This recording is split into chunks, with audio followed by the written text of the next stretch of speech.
कई हजार साल पहले की बात है। एक महान योगी थे जिनका नाम मच्छिंद्र नाथ था। कहते हैं वह मछली के पेट से निकले थे, इसलिए उनका नाम मच्छिंद्र नाथ पड़ा। बाबा मच्छिंद्र नाथ एक सिद्ध पुरुष थे। वह किसी का भी चेहरा देखकर उसका भूतकाल और भविष्यकाल बता सकते थे। एक दिन बाबा मच्छिंद्र नाथ भिक्षा मांगने एक गांव में गए। वहां जब एक घर के बाहर उन्होंने आवाज़ लगाई तो एक औरत दरवाजे के बाहर अनाज लेकर खड़ी हो गई। उस औरत के चेहरे की तरफ देखकर बाबा मच्छिंद्र नाथ समझ गए कि यह औरत दुखी है और इसे क्या दुख है। बाबा मच्छिंद्र नाथ ने उस औरत से पूछा, तुम दुखी क्यों हो? तब वह औरत हैरान हो गई कि यह साधु महाराज कैसे जान गए कि मैं दुखी हूँ। उसने बाबा मच्छिंद्र नाथ को बताया कि उसकी कोई संतान नहीं है, जिस वजह से वो दुखी रहती है। बाबा मच्छिंद्र नाथ ने उसे थोड़ी सी भभूत दी और कहा, इसे खा लेना और तुम्हें बहुत ही सुंदर बालक होगा। यह भिक्षा लेकर वहाँ से चले गए। यह सुनकर वह औरत भी बहुत खुश हो गई और जैसे ही घर के अंदर प्रवेश किया, उसकी सास ने उससे पूछा, यह हाथ में क्या है? उसने अपनी सास को सारा किस्सा बताया कि कैसे एक साधु महाराज ने उसे आशीर्वाद दिया है कि उसे एक पुत्र होगा और यह भभूत खाने को कहा है।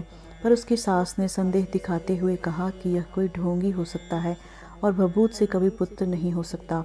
यह सुनकर उस औरत को भी संदेह हो गया और उसने वो भभूत बाहर पड़े गोबर के ढेर में फेंक दी। फिर 12 वर्षों बाद बाबा मच्छिंद्र नाथ वहाँ फिर से आए और उस औरत से कहा कि कहाँ है वो बालक, मैं उसे देखना चाहता हूँ। अब तो वह 12 वर्ष का हो गया होगा। तब उस औरत ने उन्हें कह दिया कि कोई बालक हुआ ही नहीं, आपका वरदान किसी काम नहीं आया। यह सुनकर बाबा मच्छिंद्र नाथ को बड़ा क्रोध आया और उन्होंने कहा कि एक सिद्ध के वचन कभी व्यर्थ नहीं जा सकते। तुम सच बताओ, तुमने उस भभूत के साथ क्या किया?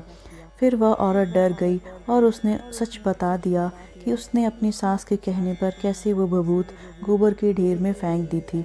बाबा मच्छिंद्र नाथ उस गोबर के ढेर के पास गए और आवाज़ लगाई, बेटा गोरखनाथ बाहर निकलो।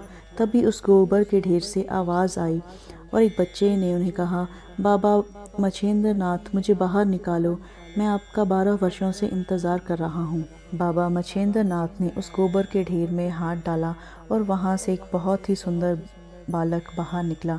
यह देखकर वो औरत बहुत प्रसन्न हो गई।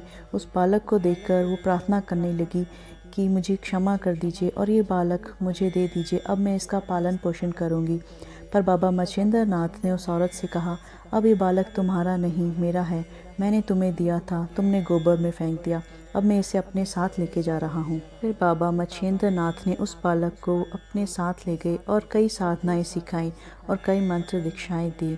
बाद में वो बालक बाबा गोरक्षनाथ के नाम से प्रसिद्ध हुए और एक महान योगी बने।